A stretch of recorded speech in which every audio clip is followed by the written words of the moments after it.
Good morning, children. I hope you all are doing good. So today we will start tenses. आज से हम tenses पढ़ेंगे और tenses को हिंदी में बोलते हैं काल. ठीक है. टेंसेस का मतलब क्या होता है? सबसे पहले तो टेंसेस का कनेक्शन ग्रामर में होता है टाइम के साथ, इवेंट्स के साथ और एक्शंस के साथ. ठीक है. जब भी हमें टाइम का पता चले कि कोई भी काम किस टाइम पे हो रहा है, क्या वो हैबिचुअल है या इवेंट्स कब हुए या कौन सा एक्शन कब और कहाँ परफॉर्म किया जाता है, तो बेसिकली जब भी हम टाइम, इवेंट्स और एक्शन का रिलेशन पता करने की कोशिश करते हैं ग्रामर में, तो उसे हम बोलते हैं टेंसेस. ठीक है. सो टेंसेस से हम टेंसेस क्या डिनोट करते हैं? टाइम को, इवेंट्स को और एक्शंस को. ओके. सो अभी सबसे पहले हमें जो जानने की जरूरत है दैट इज टेंसेस कितने टाइप्स के होते हैं. सो टेंसेस हमारी मेजरली सिर्फ और सिर्फ 3 टाइप के होते हैं. पहला प्रेजेंट टेंस, दूसरा past tense and the last one is future tense. Present tense को हिंदी में बोलते हैं वर्तमान काल, जहां पे कोई काम वर्तमान में हो रहा हो या वर्तमान में हो चुका हो. याद रखना जिसके लास्ट में ता, ती, ते ये सब आते हैं वो हमेशा प्रेजेंट टेंस को डिनोट करता है. ठीक है. For example Ram Yeats food, Ram खाना खाता है, लास्ट में ता आ रहा है, यानी कि यहाँ पे प्रेजेंट टेंस की बात हो रही है, कोई काम वर्तमान में हो रहा है. फिर हमारा आता है पास्ट टेंस, जिसको हम हिंदी में बोलते हैं भूतकाल, और यहाँ पे कोई भी सेंटेंस, कोई भी एक्शन जो है वो ऑलरेडी पास्ट में हो चुका है. यहाँ पे हमारे अतीत की बात होती है जो कि हो चुका है. इसके लास्ट में आपको था, थी, थे मिलेगा. ठीक है.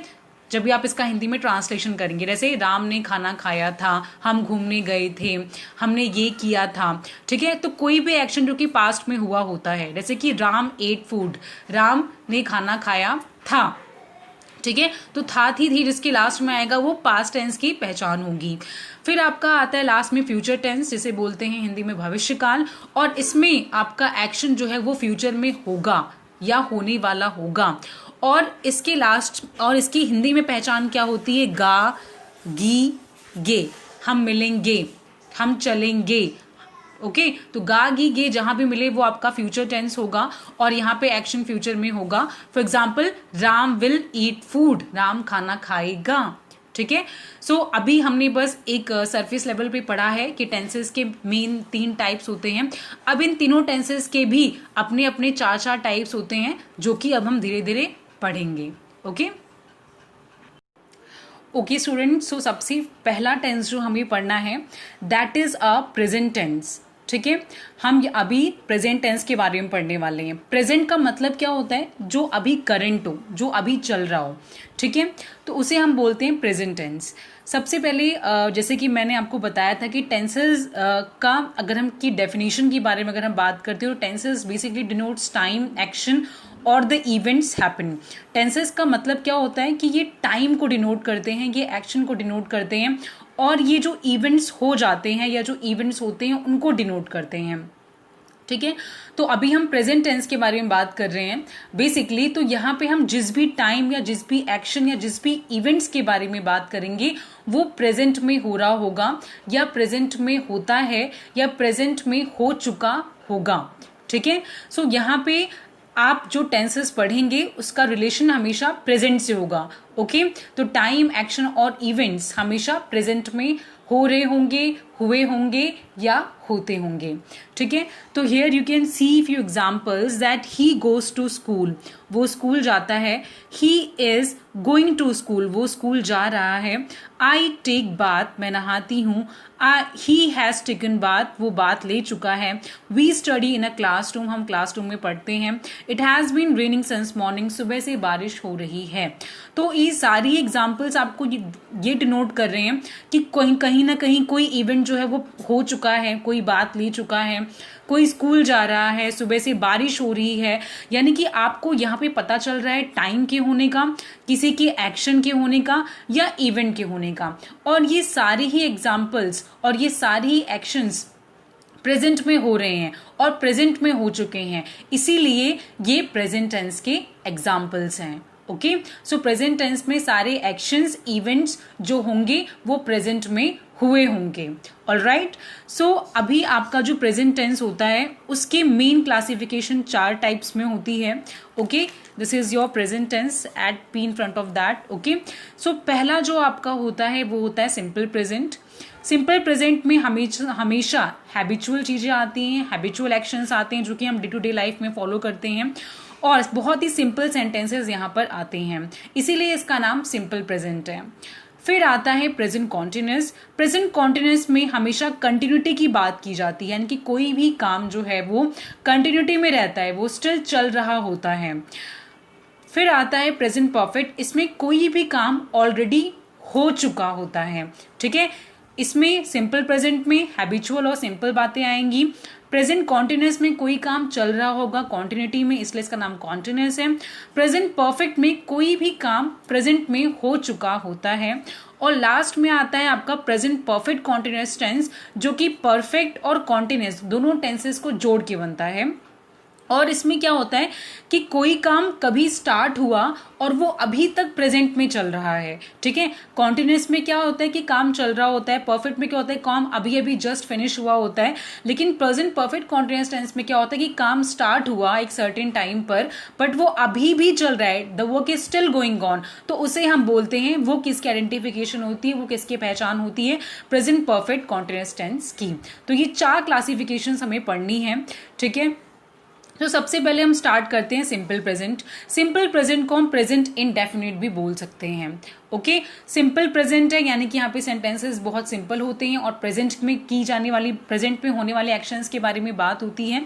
इसका जो फॉर्मूला है वो है subject plus verb plus object, यानी कि सेंटेंस में पहले आपको सब्जेक्ट मिलेगा, वर्ब मिलेगा और वर्ब की आपको फर्स्ट फॉर्म मिलेगी और उसके बाद आपको मिलेगा object. For example, Ram goes to school, तो Ram is your subject, then your verb is goes and school is your object. तो पूरा सेंटेंस फॉर्मेशन प्रॉपर है और ये सिंपल सेंटेंस एक हैबिचुअल एक्शन के बारे में बता रहा है, तो ये आपका क्या हुआ, सिंपल प्रेजेंट टेंस हुआ। ठीक है, हाँ, इसमें एक छोटा सा रूल जो आपको याद रखना होता है कि बच्चे बोलते हैं मैम एस और ई एस कौन से वर्ब के साथ लगेगा, या एस या लास्ट में ईएस कौन से वर्ब के साथ ऐड होता है, कहीं गोज होता है तो कहीं गो होता है, ऐसा क्यों। तो जो रूल आपको याद रखना है वो कि जहां भी आपको आपका सब्जेक्ट सिंगुलर मिलेगा, फॉर एग्जांपल यहाँ पे सब्जेक्ट क्या था, राम, राम सिंगुलर था। ओके, तो जहां आपको सब्जेक्ट सिंगुलर मिलेगा उसमें वर्ब के साथ आप एस या ईएस ऐड कर देंगे, लेकिन जहां भी आपको सब्जेक्ट प्लूरल मिलेगा वहां पे आप एस या ईएस ऐड नहीं करेंगे।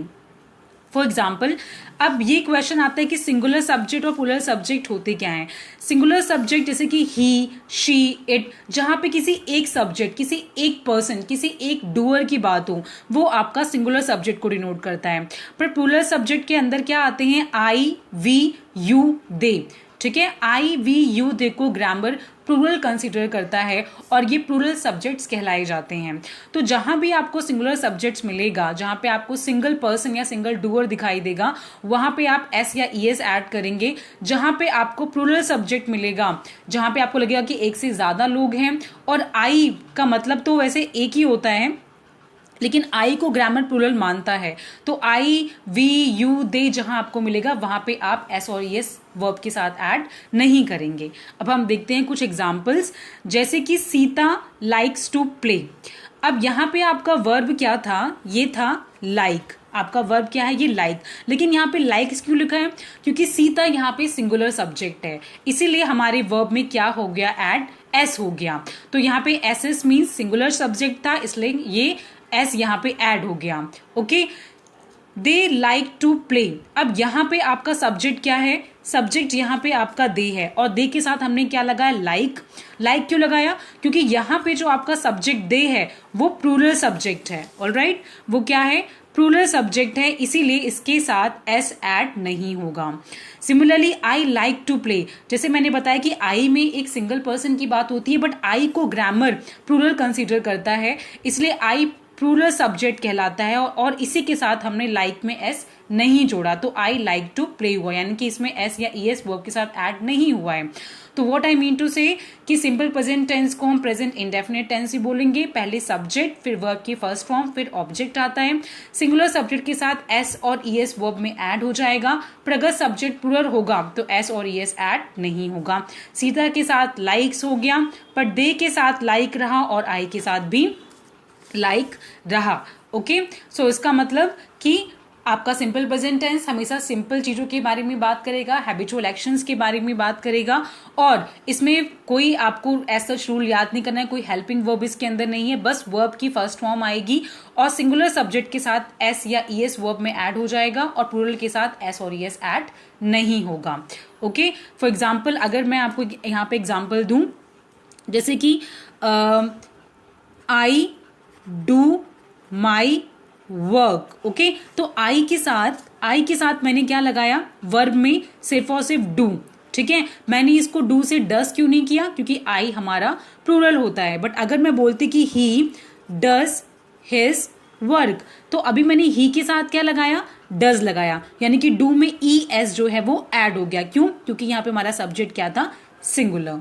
Okay, so class I hope आपको सिंपल प्रेजेंट टेंस समझ में आया होगा, और आया है तो please do tell me in the comment section.